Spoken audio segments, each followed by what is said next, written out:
안녕하세요.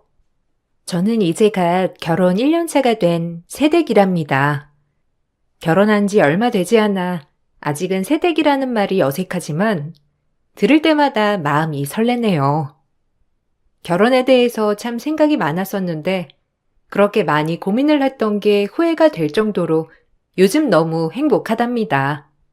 얼마 전에 지인을 통해서 전에 만났던 남자친구 소식을 들었었는데요. 헤어진 지 벌써 몇 년이 지났지만 아직도 후회한다며 제 연락처를 달라고 난리라고 하던데 정말 기가 막히더라고요. 사실 전 남자친구 때문에 결혼을 망설였었는데요.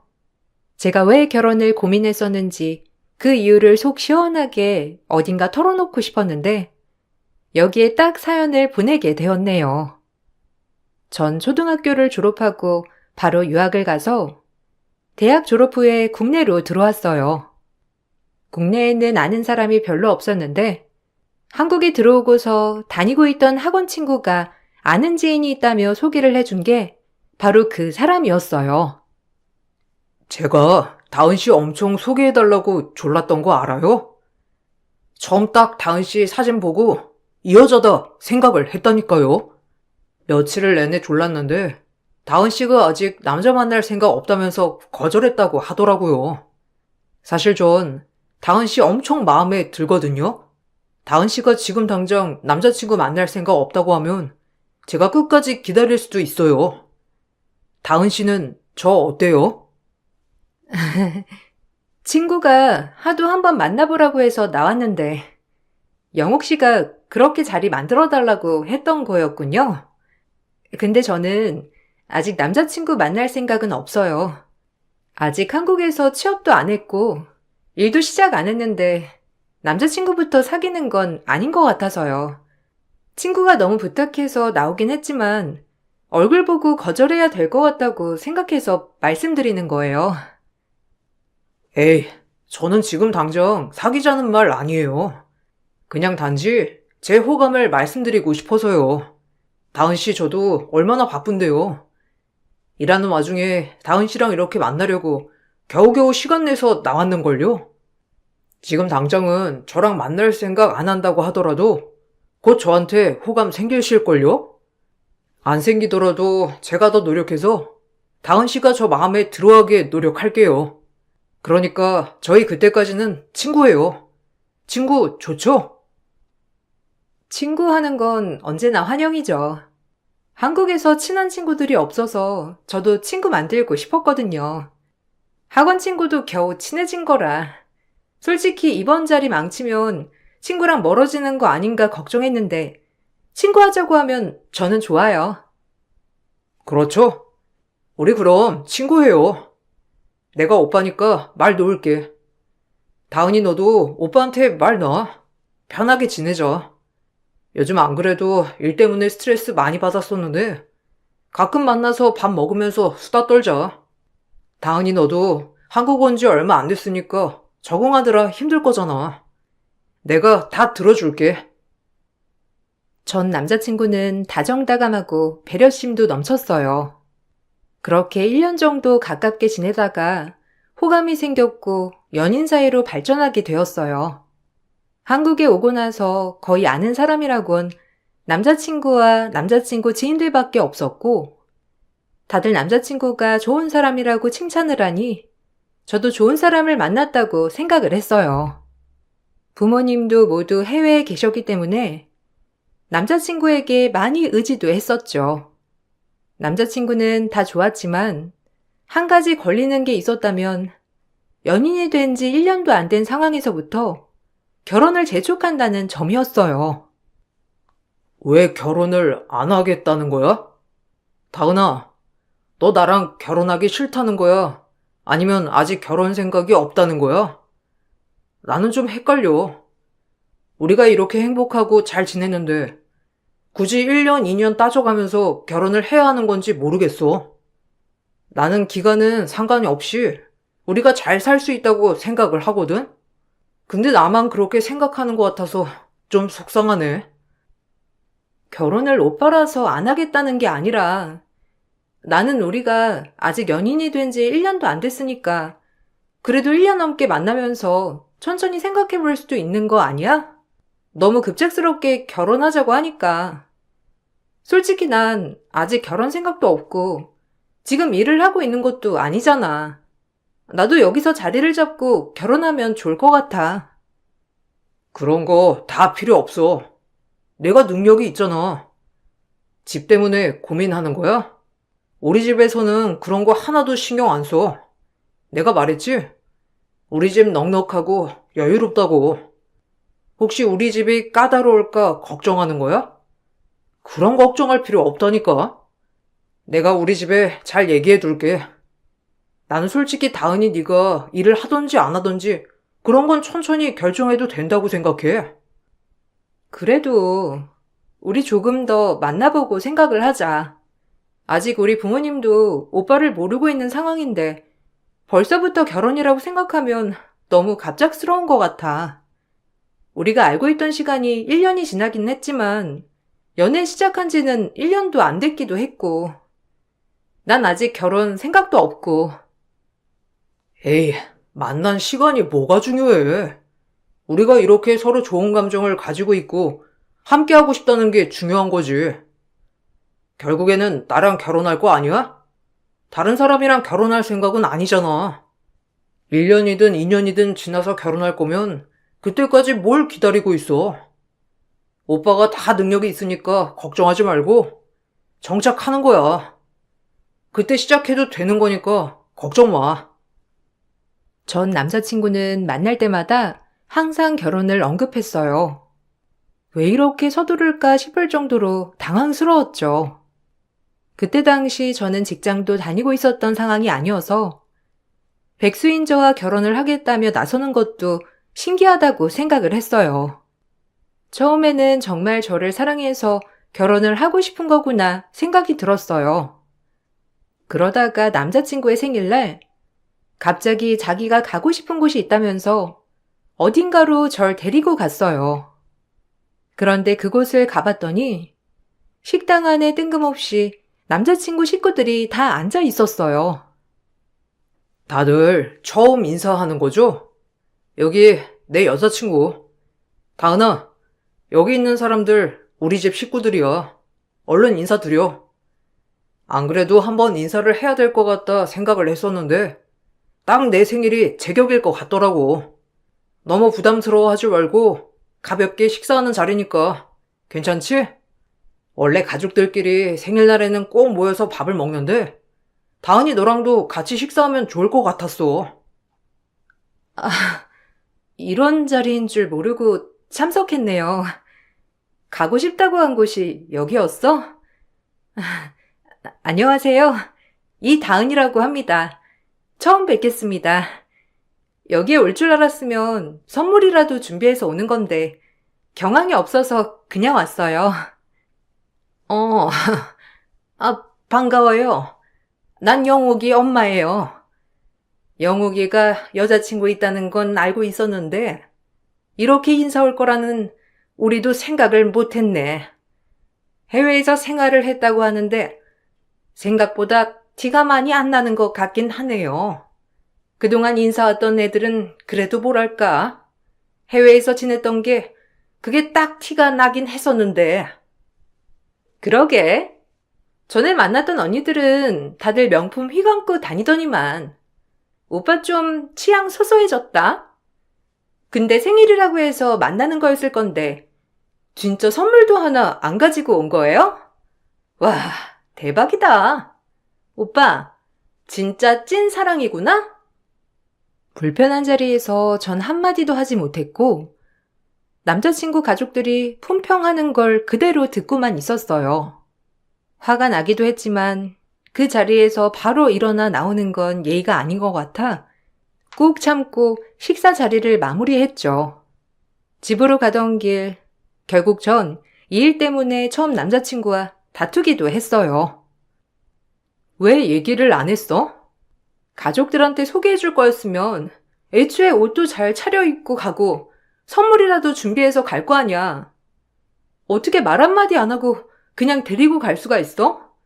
그리고 다들 날 마음에 들어하지도 않는 것 같은데 이런 자리일수록 오빠가 나한테 미리 말을 해줘야 하는 거 아니야?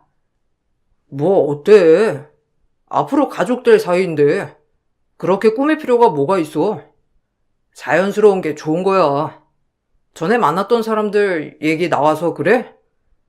가족들이 일부러 그러는 거야. 우리 가족들은 여자들이 내 직업만 보고 접근한다고 생각하거든. 내가 나중에 잘 설명할 테니까 너무 신경 쓰지 마. 솔직히 나도 전에는 겉으로 보기에 화려한 사람들 만났었는데 그런 거 다 부질없더라고. 그런 말이 아니잖아. 전에 오빠가 누굴 만났던지 그건 상관없는 일이지만 가족들이 날 이상하게 보는 것도 불편하고 그 자리에서 자꾸 비교당하는 것도 불편했어. 거기다가 오빠는 아무런 말도 안 하고 말리지도 않고 처음부터 설명을 해줬으면 좋았잖아. 우리 가족들 평가가 뭐가 중요해? 내가 다은이 너 좋아하는 게 중요한 거지. 나는 자연스러운 모습이 좋아서 그걸 소개해주고 싶었던 것뿐이야. 내가 처음부터 가족들 소개하는 자리라고 했으면 네가 평소보다 더 불편하게 꾸미고 나왔을 거 아니야. 일부러 편하게 입고 나오라고 한 거야. 그래야 어떤 사람인지 제대로 알려줄 수 있으니까.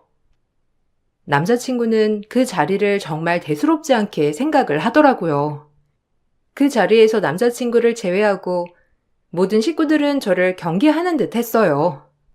남자친구가 검사라는 직업을 가지고 있어서 그런지 그동안 만났던 여자들이 겉만 보고 만났었다며 해명을 하기도 했지만 왠지 모를 찜찜함이 있었죠. 얼마 뒤 길거리를 지나가고 있는데 누군가가 저를 붙잡았던 적도 있었어요. 그 사람은 바로 남자친구의 여동생이었어요. 언니? 언니 맞죠? 와, 자세히 안 봤으면 그냥 지나가는 사람이었겠구나 생각했겠네. 저 영욱 오빠 동생이에요. 저번에 봤잖아요. 기억하죠? 혹시 여기 살아요? 여기 동네 집값 엄청 비싼데? 그냥 놀러 온 거예요? 옷차림은 거의 집 앞에 나가는 옷차림인데 언니 진짜 평소에도 이렇게 입고 다니는 거예요?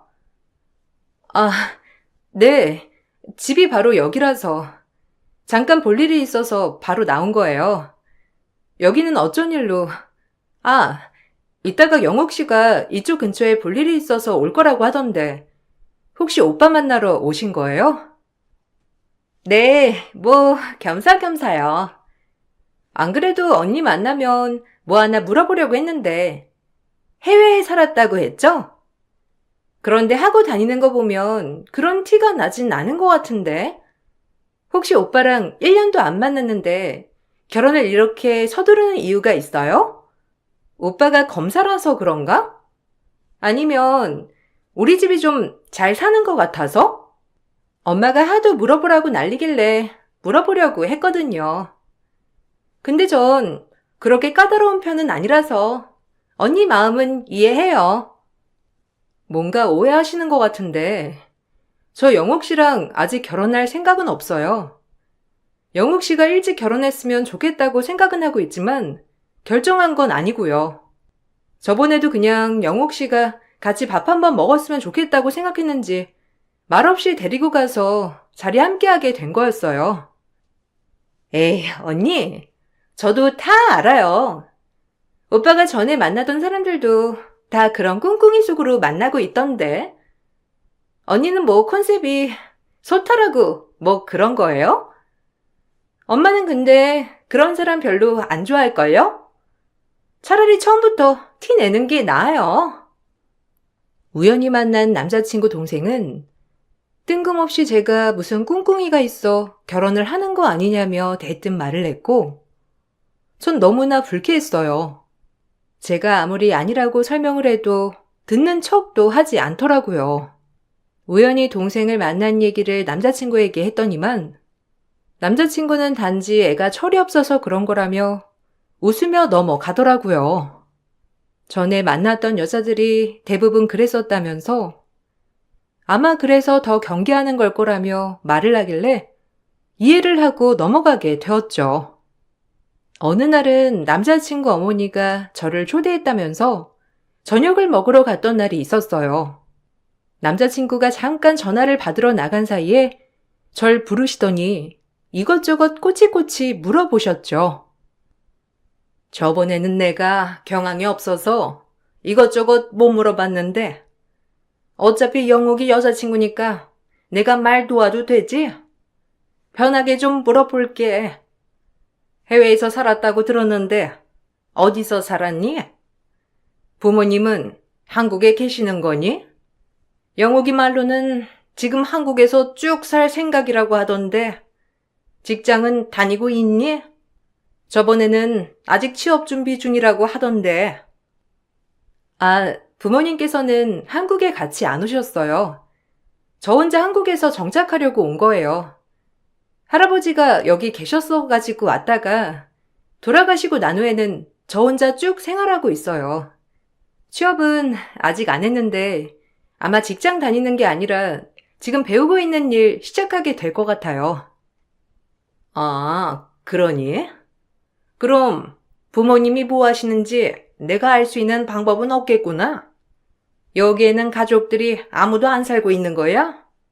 영욱이가 너 혼자만 한국에 들어왔다고 하던데.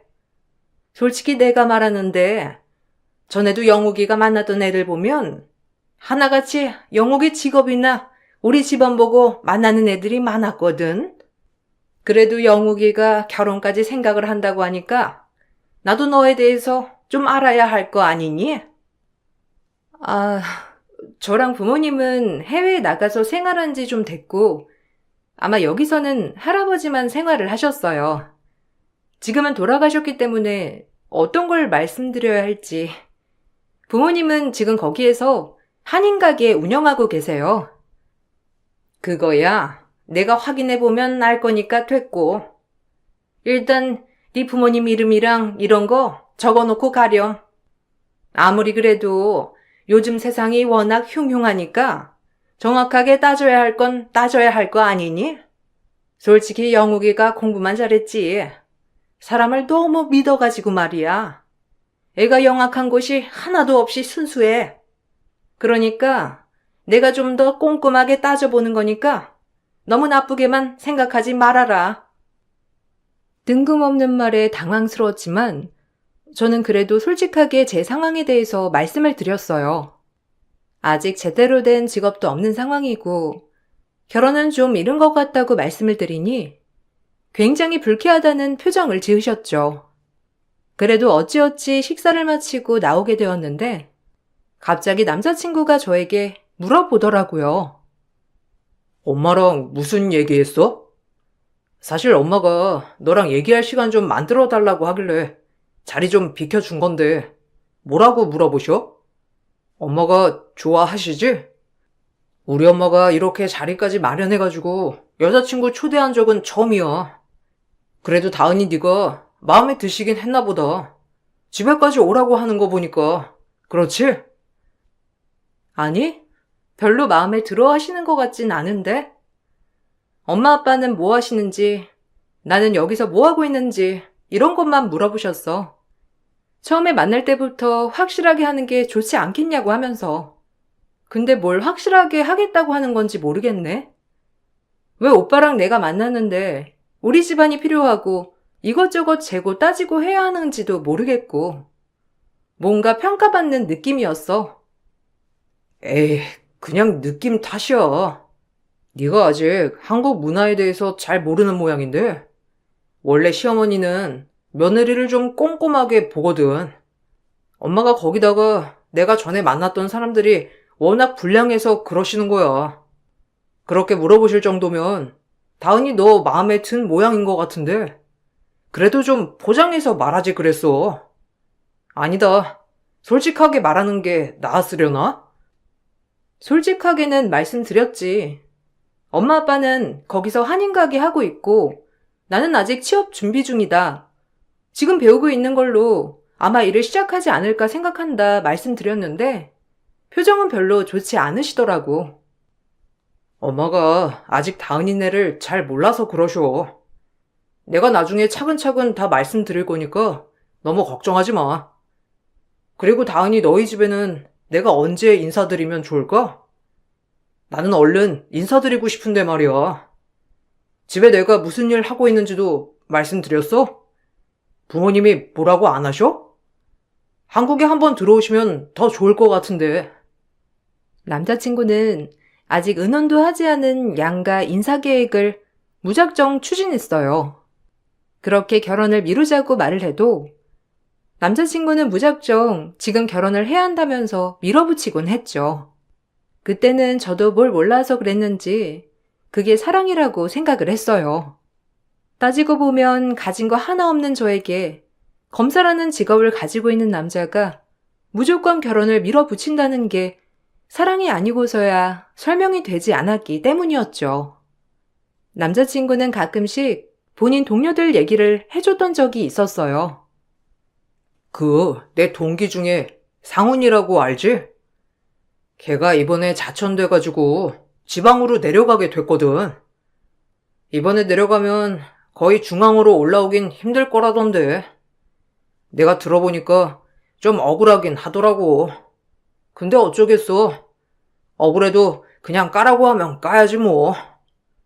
다은이 너도 조직사회 알지? 아무리 잘못한 게 있어도 뭔가 든든한 백이 있으면 그래도 버틸 수 있다는 거. 뭐, 그러겠지? 아무래도 누군가가 의지할 수 있으면 좀 더 버틸 순 있겠지.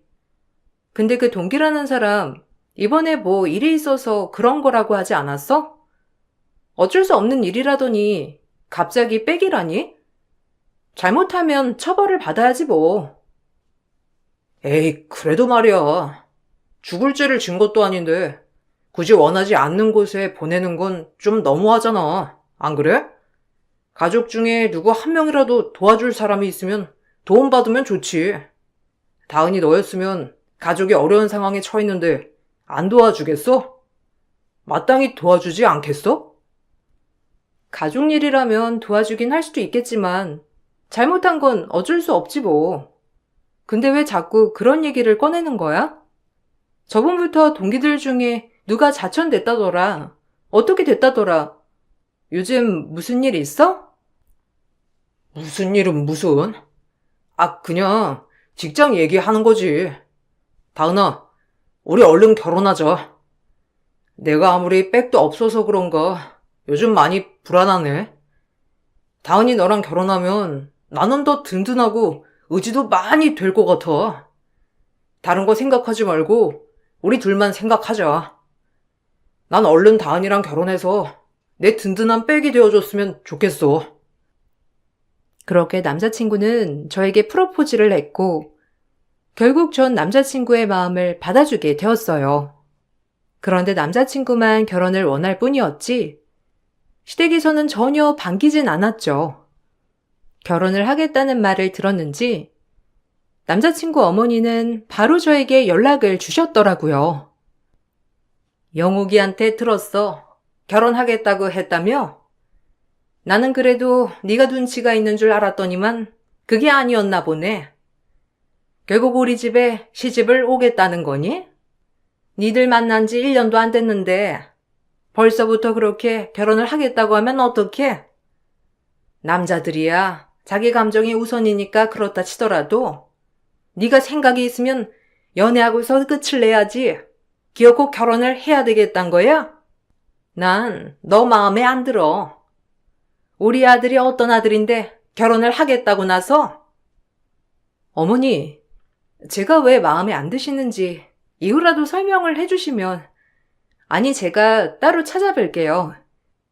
저도 지금 결혼하는 게 이르다고 생각을 했었는데 영욱 씨도 그렇지만 저도 서로 애틋하고 많이 의지하고 있어요. 제가 부족하다고 느끼실 수도 있지만 제가 잘하겠습니다. 네가 잘하고 싶으면 영욱이랑 결혼을 미뤄야지. 난 네가 어떤 애인지도 모르겠고 네 집안은 더더욱이 모르는데 어떻게 결혼을 허락하니? 저번에 한번 우리 집에 와서 더 빨리 결혼하고 싶다고 하는 것 같은데 난 절대 허락 못 해줘. 영욱이한테는 아무리 얘기를 해봤자 통하지 않으니까 네가 가서 결혼 미루자고 해야지 어쩌겠니? 연애야 이 여자 저 여자 만나도 상관없지만 결혼은 다른 거 알지? 영옥 씨에 비해서 제가 모자라다고 생각하시는 거 이해합니다. 여기서 일을 하고 있는 것도 아니고 가족들도 한국에 없으니까 더 불안하시고 마음에 드시지 않으실 거란 거 이해하지만 조금만 더 생각을 해주시면 안 될까요? 생각을 더해서 뭐해? 어차피 넌 우리 영옥이 짝이 될 수가 없어. 니까짓 게 뭐라고 우리 영옥이 짝이 된다는 거니? 애초에 말도 안 되는 일이었고 연애 좀 한 거 가지고 우리의 발목이라도 잡을 심산인가 본데 순진한 우리에 꼬드겨서 결혼할 생각은 추워도 하지 말거라. 난 나쁜 엄마 되고 싶지 않거든. 네가 알아서 정리해 줄 거라고 믿는다.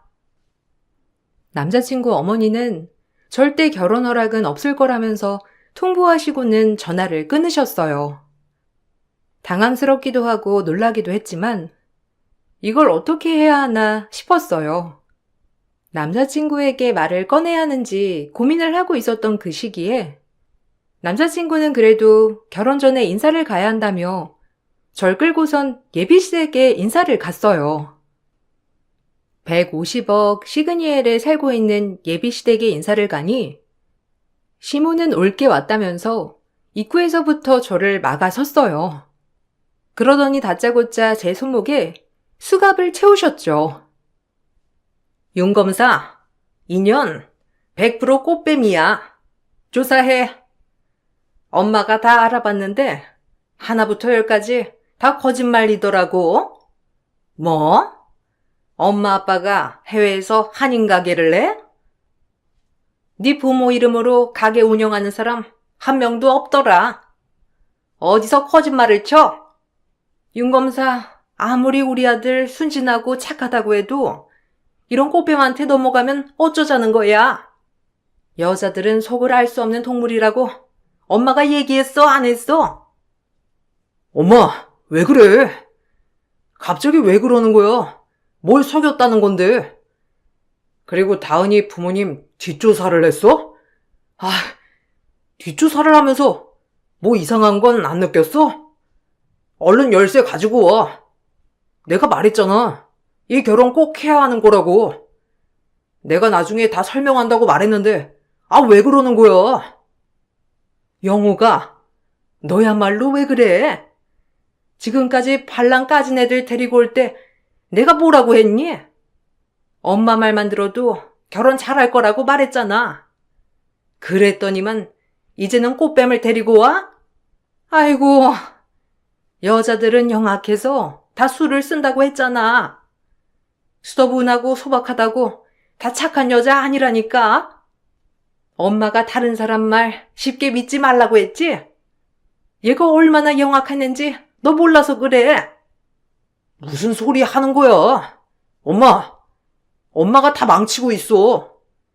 다은이 할아버지가 어떤 분이신지 몰라서 그러는 거야. 다은이 할아버지 검사장이셨어. 다은이네 가족들이 다 이쪽에 계셔서 내가 얼마나 공들이고 있는데. 남자친구는 사색이 되더니만 제 집안 얘기를 술술 꺼내놓더라고요. 저도 한 번을 얘기하지 않았던 말을 꺼내니 당황스러웠지만 누구보다 당황스러워했던 건 바로 남자친구 어머니셨죠. 길길이 날뛰는 남자친구 옆에서 사색이 된 예비 시모를 뒤로 한 채 저는 밖으로 나왔어요. 뒤따라 나오는 남자친구는 이런저런 해명을 시작했지만 너무 황당하더라고요. 다은아, 그게 아니라 내가 너한테 말을 안 하려고 했던 건 아닌데 우연히 너네 집이 어떤 집안인지를 알게 된 거일 뿐이야. 내가 그래서 결혼을 하자고 했던 건 아니고 그냥 너랑 만나다 보니까 궁금해서 알아보게 됐고 그래서 알게 된 거야. 오해하지 마. 진짜 네가 좋은 집안이라서 결혼 서둘렀는 거 아니고 그냥 나는 네가 좋아서 결혼하자고 한 거니까. 그럼 공들이고 있었다는 게 무슨 뜻인데? 우리 할아버지가 검사장이셨다는 건 언제부터 알았던 거야? 나랑 만나기 전? 아니면 나랑 만난 후? 내가 그런 집안 딸이라는 거 알면? 오빠 부모님이 날 허락해 주실 정도인 거야? 그럼 내가 그런 집안이 아니라면 결혼 허락은 죽어도 못 받는 거고? 그것 둘째치고 내가 그런 집안 자식이 아니었어도 오빠는 나랑 결혼을 어떻게든 했을 거란 거야? 그럼 내가 어떻게든 결혼했겠지. 내가 말했잖아. 나는 그냥 네가 좋아서 결혼을 하겠다고 한 거라니까. 나도 나중에 알았어. 너희 할아버지가 검사장이셨고 친척들도 다 이쪽 계통에 있다는 거. 아버님, 어머님도 우연히 해외에서 기업 지부장 하고 계시다는 것도 알았고. 이게 중요한 건 아니지만 공들였다는 건 그냥 오해야. 엄마한테 잘못 말한 거야. 남자친구의 해명에도 전 찝찝한 마음이 들더라고요. 생각해보니 남자친구는 절 볼 때마다 자기의 얘기를 계속해 왔었고, 가족이 든든한 백이 되어줘야 한다는 둥 어쩐다는 둥 뜬금없는 얘기를 꺼낼 때가 많았거든요. 아무래도 남자친구가 최근에 알게 된 사실은 아닌 것 같아 소개를 해준 사람에게 물어보니 이미 저에 대해서 다 알고선 만남을 갖게 된 거라고 했어요. 그제야 남자친구의 행동이 왜 그랬는지 모든 게 확실하게 알게 되었어요. 남자친구는 일을 하다가 좋지 않은 일에 연루가 되어서 징계 위기에 처한 상황이었더라고요. 아마 제 가족들이 그쪽 계통에 있으니 저와 결혼을 한다면 징계를 면할 수 있을 거라 생각했던 것 같았어요. 또한 징계를 받더라도 다시 금방 복귀할 수 있을 거라 생각을 했겠죠. 그래서 서둘러 결혼을 밀어붙이고 저희 쪽 가족을 만나보겠다고 했던 것 같았는데 그게 딱 무너지게 된 거더라고요. 자신이 연루된 사건이 터질 무렵부터 저에게 더 적극적으로 연애하자고 했었던 이유, 1년도 되지 않은 시점에서 결혼을 무작정 밀어붙였던 이유가 이렇게 밝혀졌죠. 남자친구는 끝까지 자기는 그런 의도로 접근한 게 아니라고 했어요. 내가 왜 너랑 계속 결혼하겠다고 했겠어. 요즘 세상에 무슨 가족 백이야. 그런 게 어디 있냐고. 내가 징계받을 건 받는 거고 다은이 너랑은 별개지. 맞아. 솔직히 말하면 다은이 네가 어떤 집안 사람이고 부모님이 뭐 하시는 분인지 다 알고 있긴 했지만 사실 우리 집도 뭐 꿀릴 거 없으니까 중요하다고는 생각 안 했어. 그냥 다만 네가 좋아서 결혼을 하자고 한 거라니까. 그럼 왜 주변에는 그렇게 말하고 다녔던 건데? 나랑 결혼해야 모든 일이 풀린다고 했다면서. 당신 집안? 투자 한번 잘 돼서 시그니엘에 전세로 들어가게 된 거, 그거 말하는 거야? 난 적어도 당신 부모님이 뭐하고 사는지, 얼만큼 부자인지 신경 써본 적이 없었어. 근데 당신은 나 몰래 우리 집안 사람들 누가 검사인지 변호사인지 어느 정도 위치에 있는지 다 알아보고 다녔다며. 그저 궁금해서 그런 거야. 내가 그래도 결혼할 사람인데 어느 정도는 알고 있어야지. 내가 나조차고 그랬겠어? 같은 계통에 있으니까 그냥 어느 정도 정보는 알고 있어야 나도 만났을 때 당황스럽지 않을 거 아니야. 그렇게 따지면 나도 너한테 서운한 거 많아. 어떻게 이런 집안 얘기를 한 번도 안 할 수가 있냐? 끝까지 안 하려고 했던 거야? 결혼하면 어차피 다 알게 될 텐데. 어차피 결혼할 때 아무도 부를 생각 없었어. 내가 누누이 말했잖아. 우리 그냥 양가 부모님만 모시고 결혼하자고. 오빠도 좋다고 한 거 아니었어? 가족들이 뭐라고 있던지 상관없다고 한 거 오빠였잖아. 내가 그걸 밝히던지 안 밝히던지 그게 그렇게 중요했어? 그래서 나도 결정하지 않은 결혼을 내 친척이 이미 다 알고 있었던 거야? 그냥 알긴 알아야 하니까 말한 거지. 내가 뭘 원하고서 말한 게 아니라니까. 다은아, 다 오해야. 내가 애초에 너랑 결혼해서 뭘 원한 거였다면 처음부터 티를 내거나 그랬겠지. 아니면 가족들한테 말을 했거나. 근데 아무도 몰랐다는 건 나도 그럴 의도가 없었다는 거 아니겠어? 남자친구의 해명에 저는 잠깐 흔들릴 뻔했지만 알고 보니 남자친구는 더 감쪽같이 속이기 위한 계획일 뿐이었더라고요. 이미 저를 제외한 제 친척들에게는 저와 결혼을 할 거라며 얘기를 해둔 상황이었고 친척들에게조차 제가 말하기 전까지는 비밀로 해달라고 한 거였어요. 아마 남자친구는 그렇게 백을 만들면 자기가 받을 벌을 덜 받게 될 거라 생각했던 모양이었어요. 모든 사실이 밝혀지고 전 남자친구의 마음이 사랑이 아니었겠단 확신이 들었어요. 그렇게 전 헤어짐을 고하게 되었습니다. 남자친구와 헤어지고 난 후에 들리는 소식으로는 결국 남자친구는 징계를 받게 되었다고 하더라고요. 생각보다 사건이 심각해 검사 옷을 벗어야 했다고 해요. 예비시댁이 될 뻔했던 그 집안은 시그니엘 집주인이 아닌 월세로 들어간 거였어요. 검사 아들 데리고 어떻게든 더 좋은 집안 며느리를 드리려고 했던 욕심 때문에 결국 모든 게 망쳐버리고 말았던 거죠. 제 배경만 보고 저와 어떻게든 결혼하려고 했던 전 남자친구를 떠나고 몇 년 후 전 오로지 저만을 사랑해주는 남편을 만나 결혼을 하게 되었답니다. 애초에 처음부터 저의 배경을 전혀 모르고서 결혼까지 하게 되었는데 나중에 밝히고 나서도 그게 뭐가 중요하냐며 말하는 남편이 참 든든하더라고요. 작은 시골 마을에 내려와 전 꽃집을 운영하고 남편은 직장에 다니고 있어요. 여기서는 더 잘난 사람도 못난 사람도 없이 평온하게 잘 지내고 있답니다. 여러분들은 직업과 집안이 그 사람의 급을 만들어주는 거라고 생각하시나요?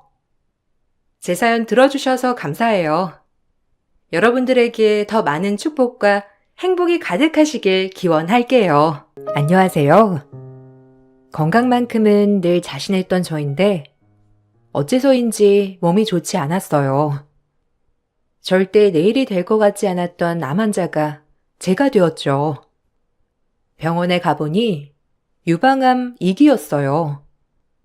아직 나이도 젊고 할 일이 많은데 암 환자가 됐다는 소식에 너무 충격이었죠.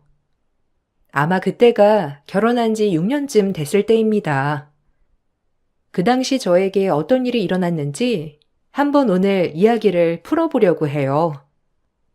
전 가난하지만 성실한 남편을 만났고 늦은 나이이기도 하지만 저희 집이 잘 살기 때문에 솔직히 남편이 가난한 건 괜찮았어요.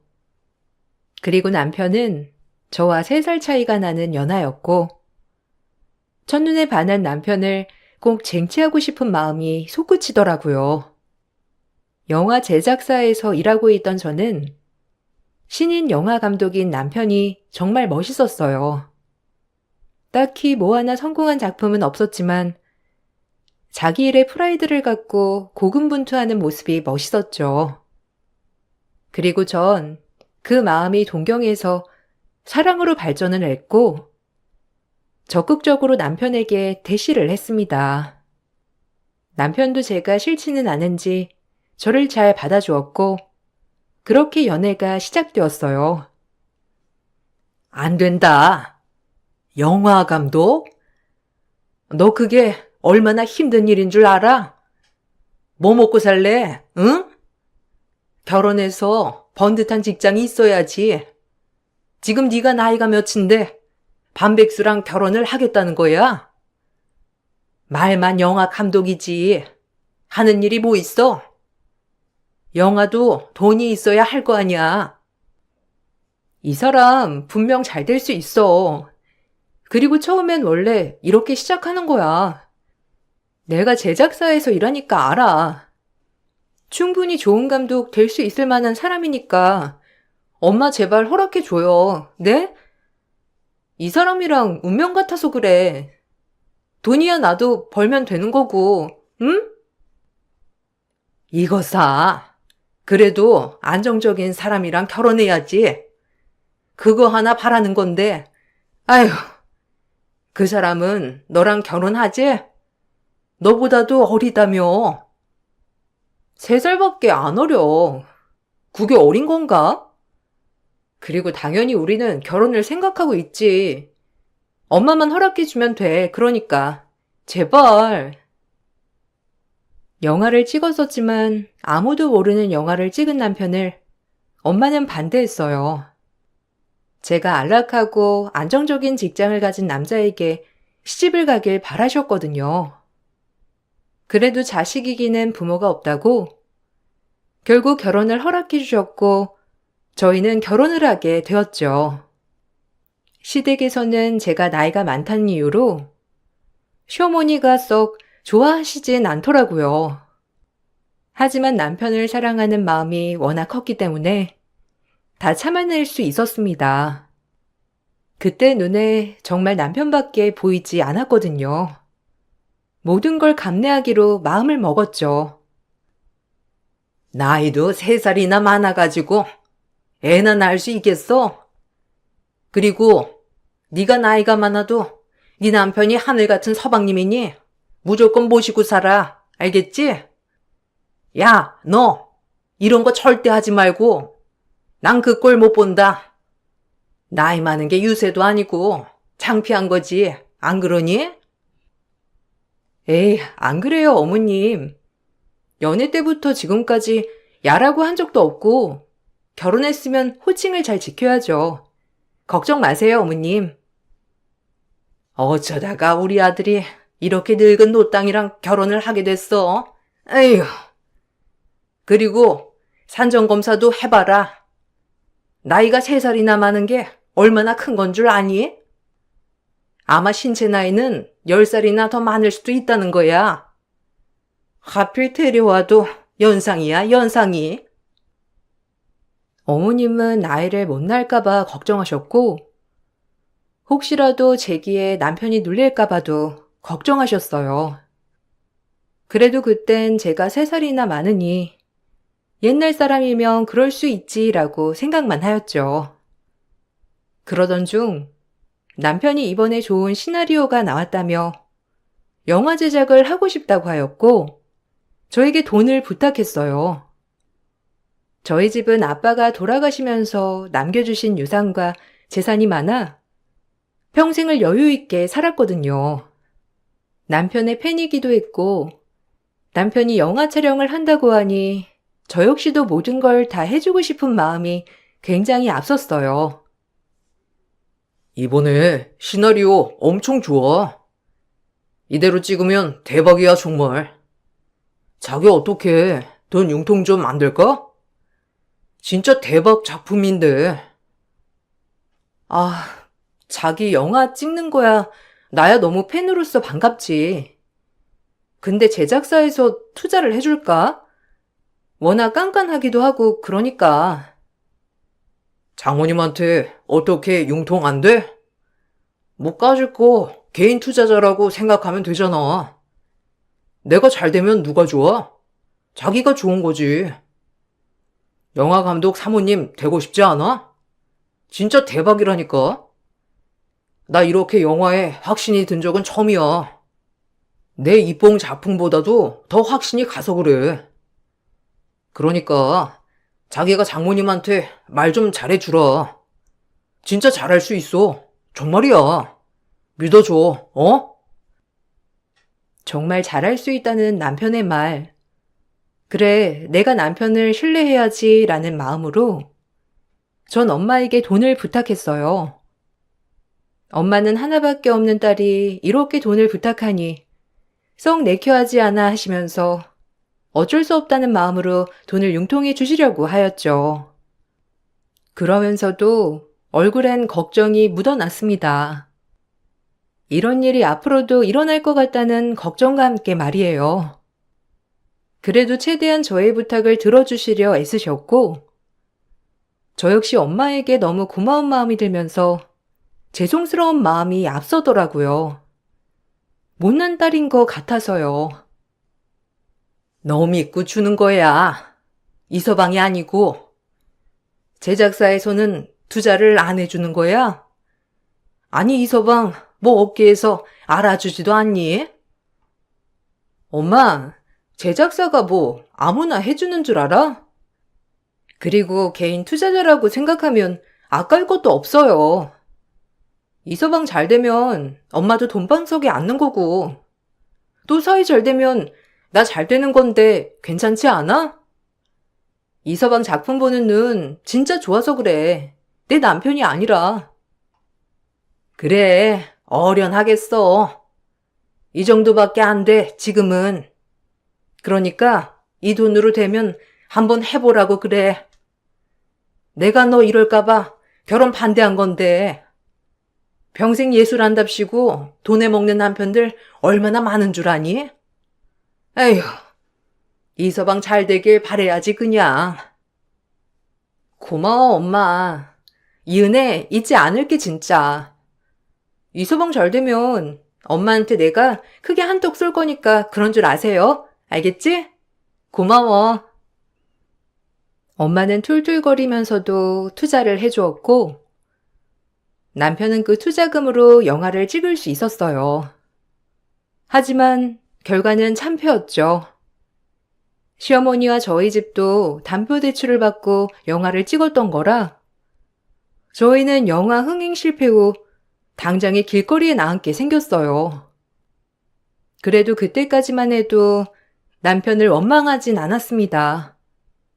예술가로서 존경했기 때문에 그저 이 고비를 어떻게 넘길까였어요. 여자가 잘못 들어와서 이런 거 아니니?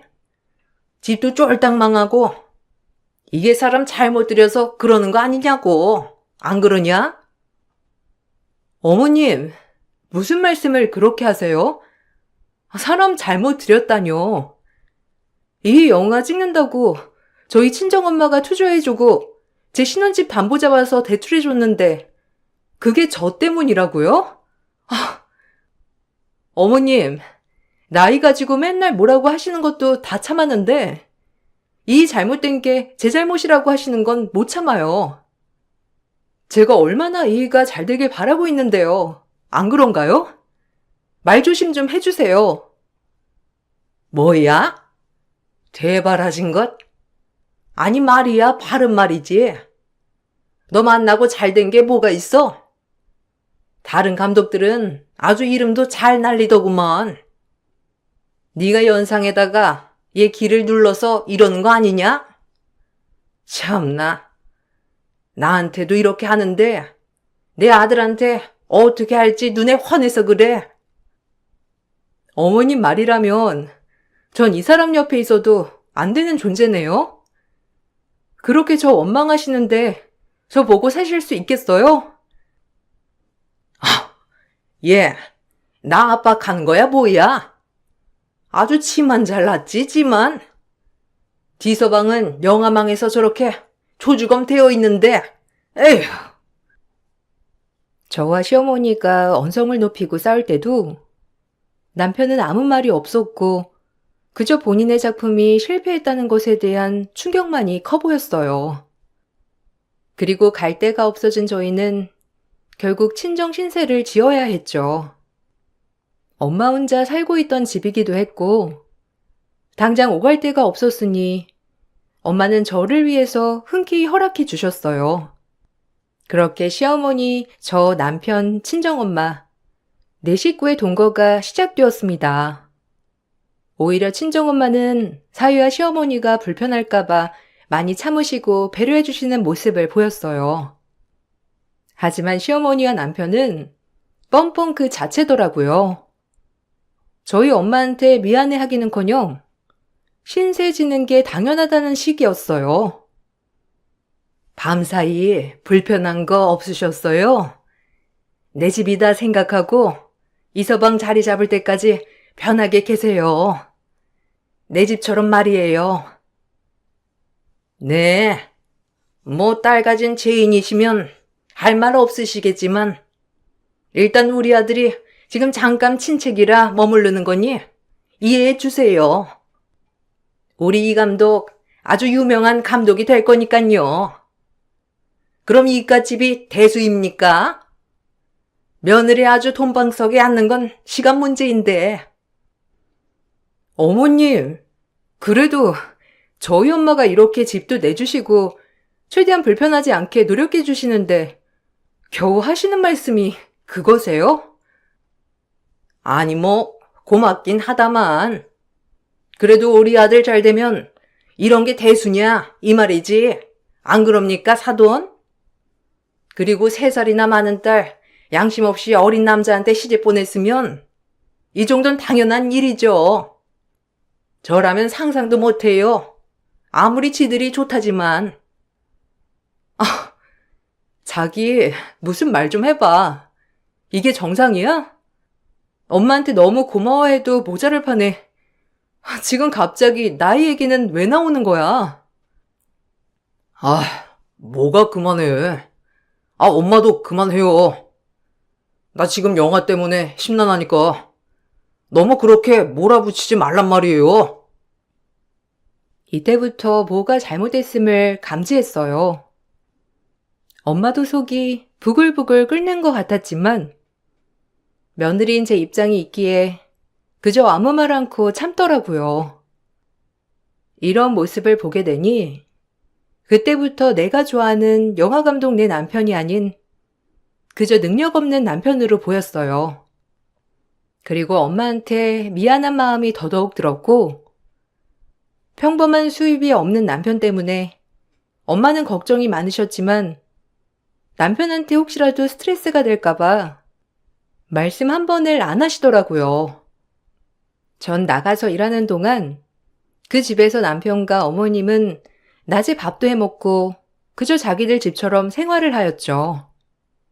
엄마가 그걸 계속 지켜보다 이건 아닌 것 같아 남편에게 한마디 하니 남편과 시어머니 태도는 적반하장이었습니다. 저와 엄마는 너무 어이가 없었고 엄마와 저만 스트레스를 받기 시작하더라고요. 이서방, 그래도 지금 마냥 놀고 있는 것보다 영화 찍기 전에는 나가서 뭐라도 하는 게 낫지 않나? 남자가 벌이가 있어야 떳떳하지.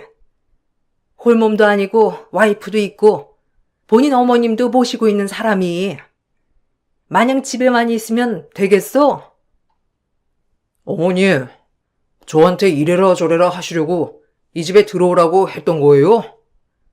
너무 하시네요.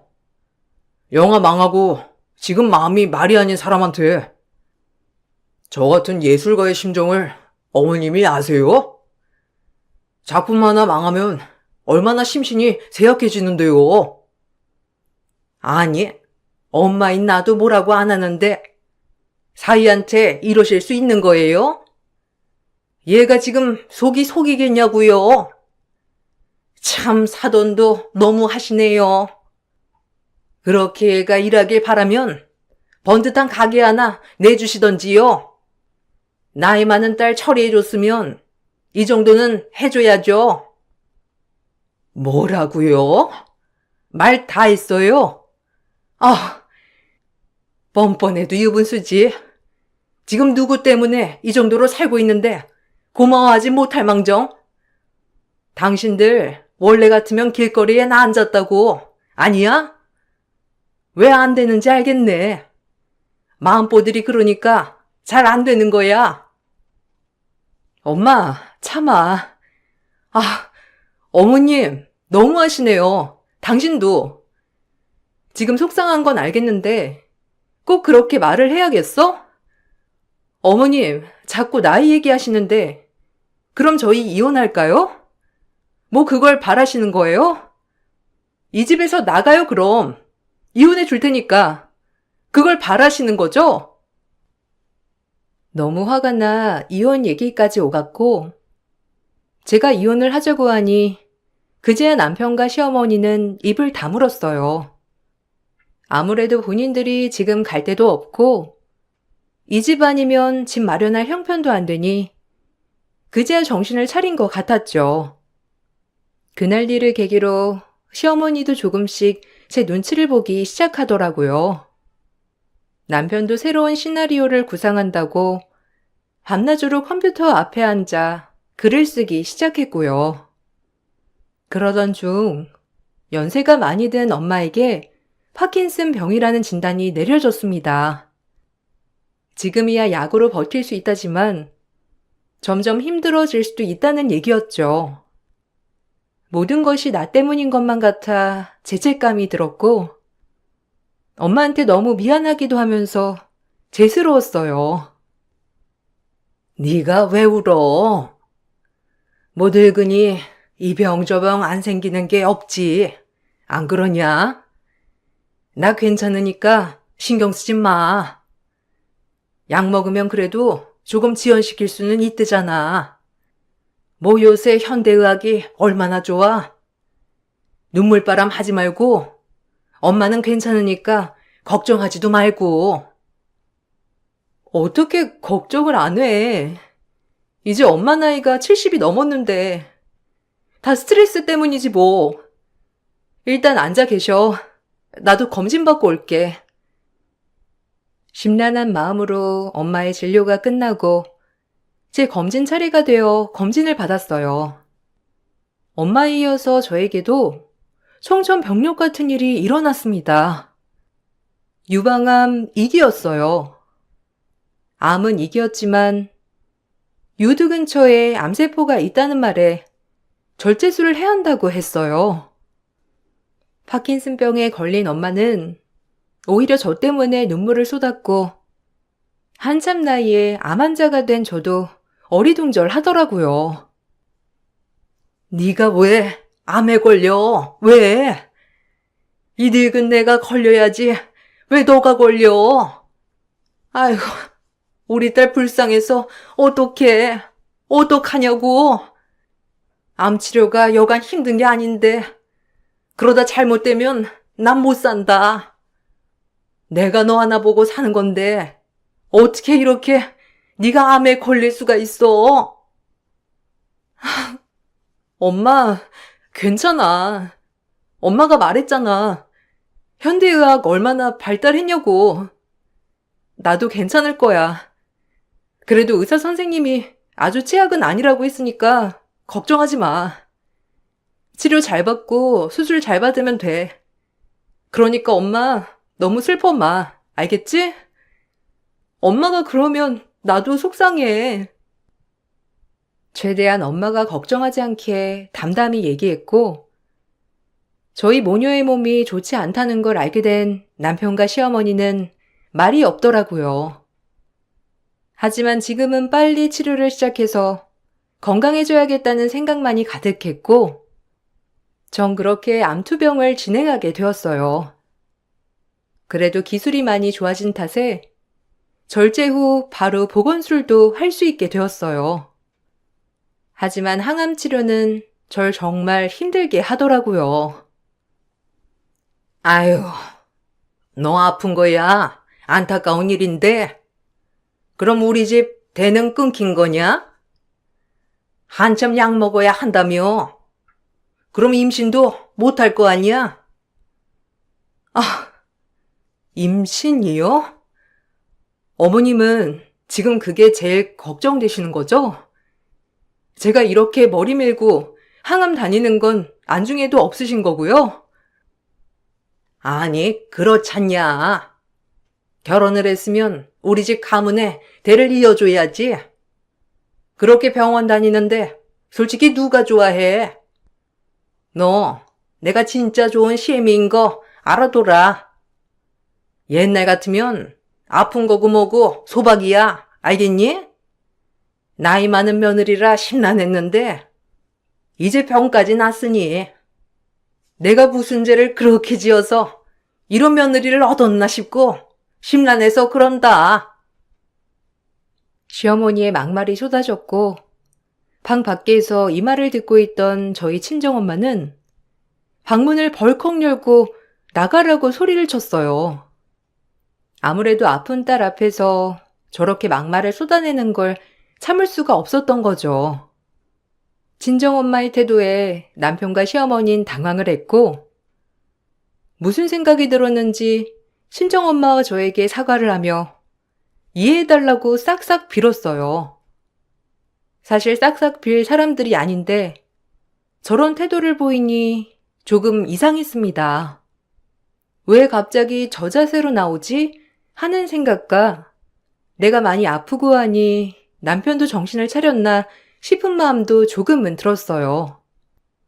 맨날 밤마다 시나리오 작업에 더 열중하는 모습을 보여줬거든요. 당신들 짐 싸서 나가. 가뜩이나 아프네 심기 건드리지 말고. 감히 내 딸한테 병든 며느리? 심란해? 당신이 인간이야? 적어도 몸 어디 아픈 데는 없냐? 괜찮냐가 먼저지. 힘들게 수술하고 항암 치료 받는 애한테 그게 할 말이냐고. 나 용서 못해. 아이고, 어머님, 죄송해요. 이게 다 제가 못나서 엄마가 속상해서 그런 건데 이해 좀 해주세요. 네? 제발요. 자네도 그러는 거 아니야. 자네 와이프 아픈데 언제 한번 다정한 말이라도 해준 거 있나? 아휴, 내가 두 모자 때문에 아주 기가 막힌 일이 한두 번이 아니라고. 그렇게 우리의 스트레스 줄 거면 둘 다 나가. 나가라고. 보게 켜워서는. 어머, 사부인. 제가 실성을 했네요. 그저 늙은 주동아리 주책 맞았다 생각해 주세요. 이해심 넓은 사부인이 넘어가 주세요. 두 모자의 사과에 결국 진정되었고, 엄마도 몸이 안 좋은데 이런 일도 일어나니 정말 죄스럽더라고요. 그래도 제가 항암 치료를 하고 있을 때 시어머니와 남편은 더 이상 저희 엄마와 저를 화나게 하지 않았어요. 아무래도 몸이 안 좋으니 배려를 많이 하는 것 같았고, 남편은 오히려 작업에 몰두했어요. 그러던 중 새로운 항암 치료 방법을 의사 선생님께서 제안을 해주셨고, 일주일 입원을 하는 것을 권유하였죠. 전 그렇게 의사 선생님의 의견을 수락했어요. 지금으로선 빨리 몸의 치료를 회복하고 싶었거든요. 남편과 시어머니가 잘 계실까 걱정은 되었지만, 일단 제 몸을 먼저 추스르는 것이 당연하다고 생각했어요. 엄마랑 같이 하고 싶었지만, 엄마는 최근 갑작스레 몸이 너무 안 좋아지셔서 거동도 불편해지셨거든요.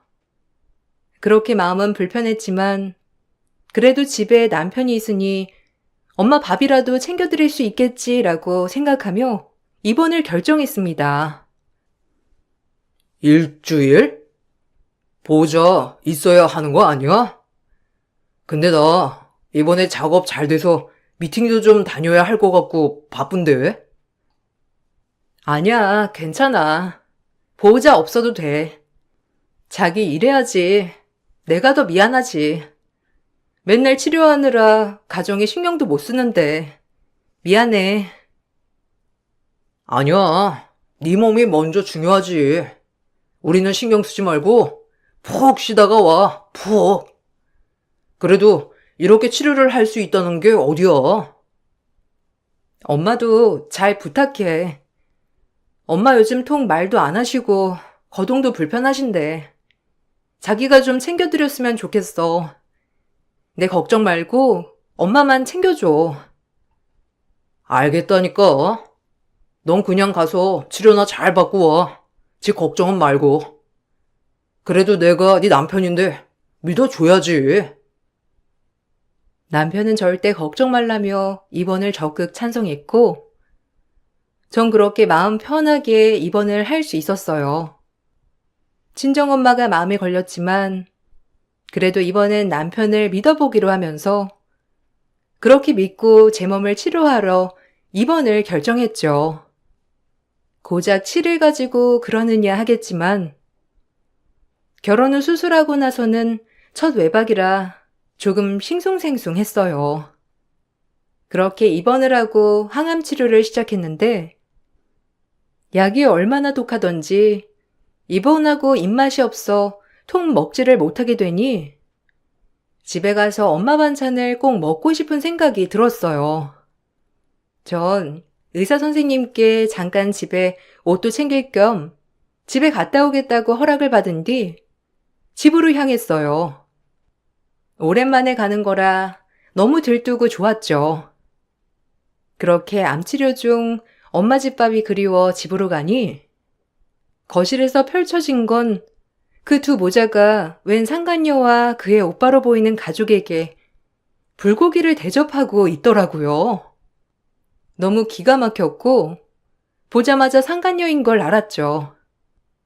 남편이 고기를 먹여주고 시어머니는 그 옆에서 웃고 있더라고요.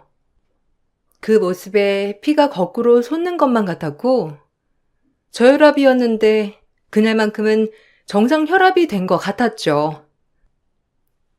이게 다 뭐 하는 짓이야? 지금 장난해? 나 입원시켜놓고 너네 집인 척 지금 고기 구워 먹을 때야? 여기가 니네 집이니? 아니, 그게 아니라, 내 말 좀 들어봐. 나 영화 찍는 거 도와주시는 분들인데, 상황은 오해할 만한데, 진짜 오해야. 아, 오빠 와이프? 그 아프다는?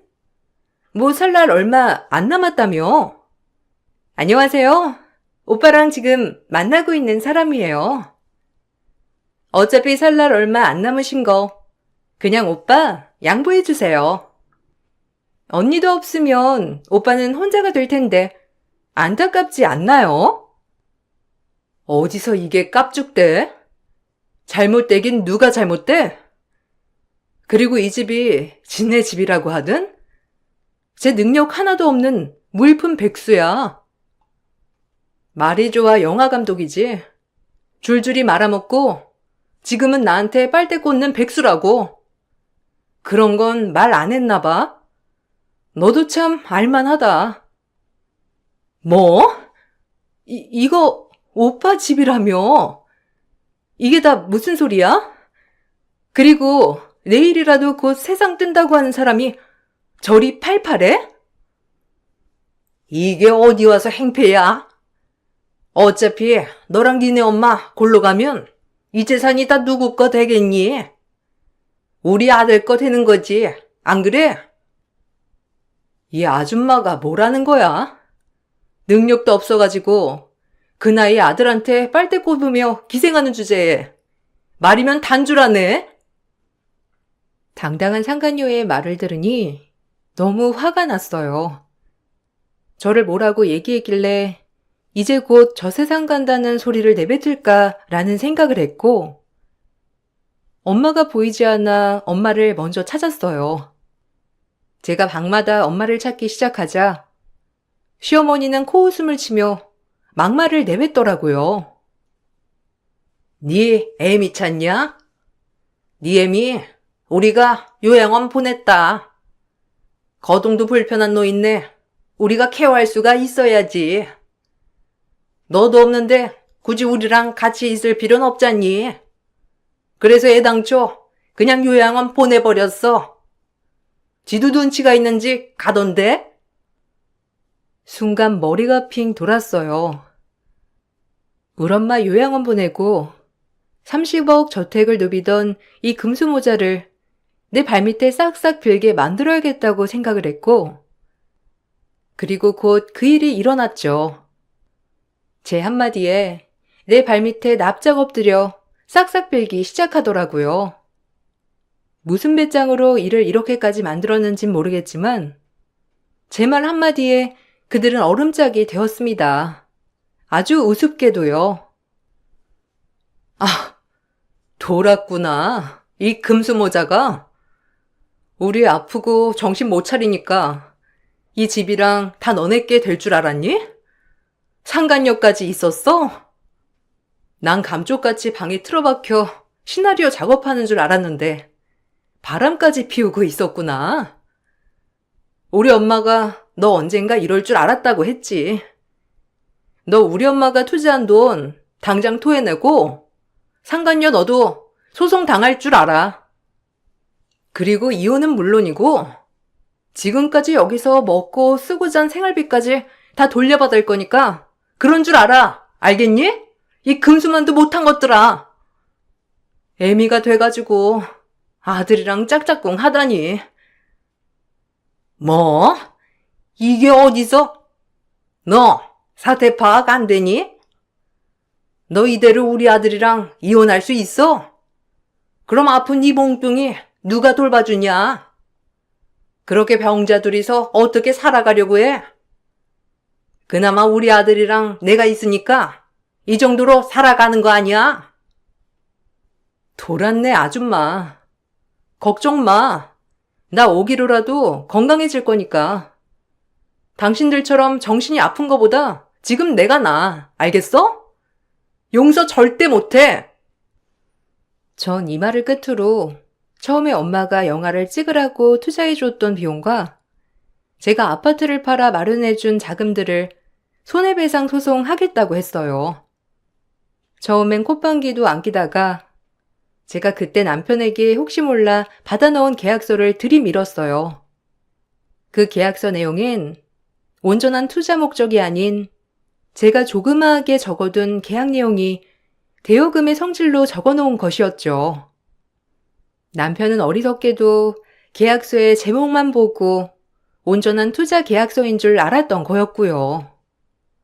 전 바로 소송을 준비했습니다. 그리고 그동안 시어머니와 남편이 저희 집에서 머무르며 생활한 의식주 생활비며 모든 것을 소송 청구를 했어요. 또한 저희 친정엄마를 보호자 허락도 없이 요양원에 함부로 입원시킨 것도 신고를 했죠. 일이 이렇게 되자 시어머니와 남편은 하루가 멀다 하고 찾아왔어요. 제가 그날 이후로 짐을 싸서 쫓아냈기 때문에 지금은 상간녀 집에서 머물고 있는 것 같더라고요. 이제야 그러는 게 너무 꼴 같지 않았습니다. 이렇게 무작정 그러면 어떡해? 그리고 장모님이 투자해 주신 거지. 왜 대여금이라고 자꾸 그러냐고. 나 그거 계약서에서 못 봤단 말이야.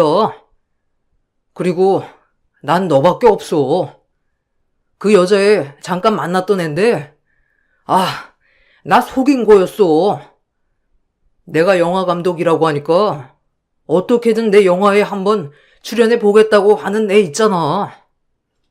지금 잠깐 갈 데가 없어서 그 집에 머무르고 있긴 한데 진짜 나한테 자기가 최고야.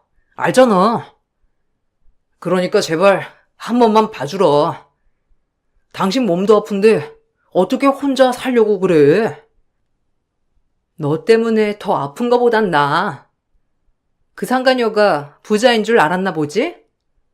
그랬는데 별 볼 일 없으니까 이제야 내가 아까워? 내가 아까운 게 아니라 내가 가진 재산이랑 집이 아까운 거겠지. 나 아프니까 바로 바람 피우는 너란 놈, 나 용서 안 해. 그리고 우리 엄마 저렇게 요양원에 강제로 보내고 무사할 줄 알았니? 나 입원해 있을 동안 뭐 집 한 채 들어 먹으려고 했어? 아니, 진짜 왜 그래? 내가 미안하다니까. 너 없인 안 될 것 같아. 제발 용서해 주라. 내가 싹싹 빌게. 한 번만 눈 감아줘. 엄마가 그러더라. 넌 언젠가 뒤통수 칠 것 같다고. 계약서 받아놓길 잘했지. 참 우리 엄마 성경지명 대단하지 않아? 돈이나 토해놓을 준비나 해. 알겠니? 돈 없으면 일용직이라도 띄어서 1급으로 갚던가. 그건 네가 알아서 해. 남편을 매몰차게 뿌리치고 소송을 이어갔어요. 가뜩이나 몸도 안 좋은데 소송까지 하려니 너무 힘들더라고요. 하지만 절대 남편을 용서할 수는 없었습니다. 그렇게 소송을 진행하였고 기간은 꽤 걸리더라고요. 항암을 13번 했는데 그 13번 사이클이 끝나가도록 소송이 진행되었죠. 다행히 중간에 엄마가 많이 회복되셔서 정신적으로 제가 많이 의지할 수 있었어요. 판결은 역시나 남편이 저에게 막대한 위자료와 투자금을 돌려주라는 거였고, 그걸 떠나서 저희 엄마를 보호자 동의 없이 요양시설에 입원시킨 것까지 추가 혐의로 인정이 되었어요. 남편은 법정에서 오열을 하였고 시어머니도 길길이 날뛰었고요. 그리고 겁도 없는 상간녀를 고소했습니다. 상간녀 소송으로 상간녀에게도 위자료를 물어주라는 판결이 떨어졌어요. 다 오빠 돈이라며? 나 속인 거야? 판사님, 저도 속은 거예요. 유부남인 걸 알았지만 와이프가 사경을 헤매고 있다고 했어요. 내가 언제? 지도 나한테 돈 많다고 속였으면서 뻔뻔하게. 내가 너만 아니었으면 이 꼴 당할 것 같아? 다 너 때문이야. 남편과 상간녀가 법정에서 싸우는 모습을 보니 웃음이 나더라고요. 정말 끼리끼리 같은 종족이구나 생각하면서 말이에요. 법정에서도 판사님과 검사님이 한심하게 쳐다보더라고요. 그렇게 긴 소송이 끝이 나고 남편에게 막대한 배상금을 받을 수 있었습니다.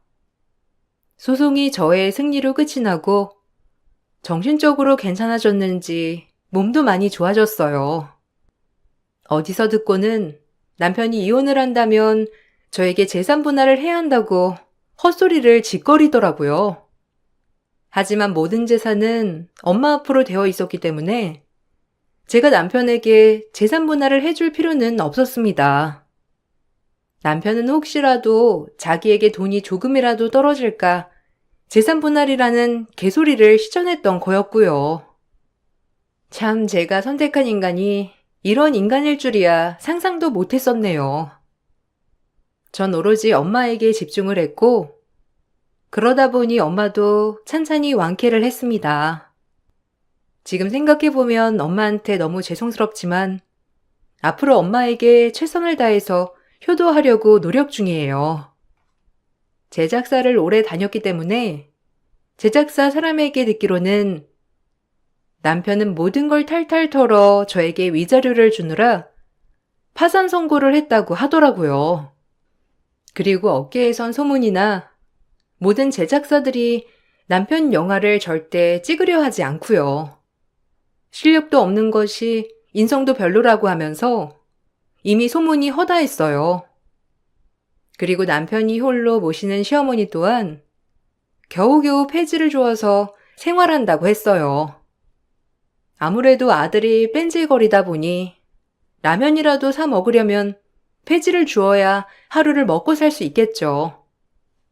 금수만도 못한 모자에게 이렇게 응징을 하고 나니 통쾌했어요. 역시 권선징악은 있나 보다라고 생각했고 무엇보다 한 수 두 수 앞을 내다본 엄마한테 정말 감사했고요. 전 지금 시간이 많이 지나 몸이 좋아져서 약만 먹으며 이 몸 상태를 유지하고 있어요. 그래도 몸이 안 좋다 보니 건강한 음식들만 먹으려 노력하고 또한 엄마와 시간을 보내며 하루하루 지내고 있답니다. 젊은 시절 잘못된 선택으로 조금 답답하게 보냈지만 그래도 결과적으론 참 모든 것이 제대로 돌아왔고 나쁜 인간들에게 본때를 보여준 것만 같아 그래도 마음은 편안해요. 여러분들도 저처럼 잘못된 선택은 애초에 안 하시는 게 좋겠지만 혹시라도 하신다면 꼭 앞일을 미리 대비해서 만들어 놓으세요. 제 긴 글 들어주셔서 너무 감사합니다.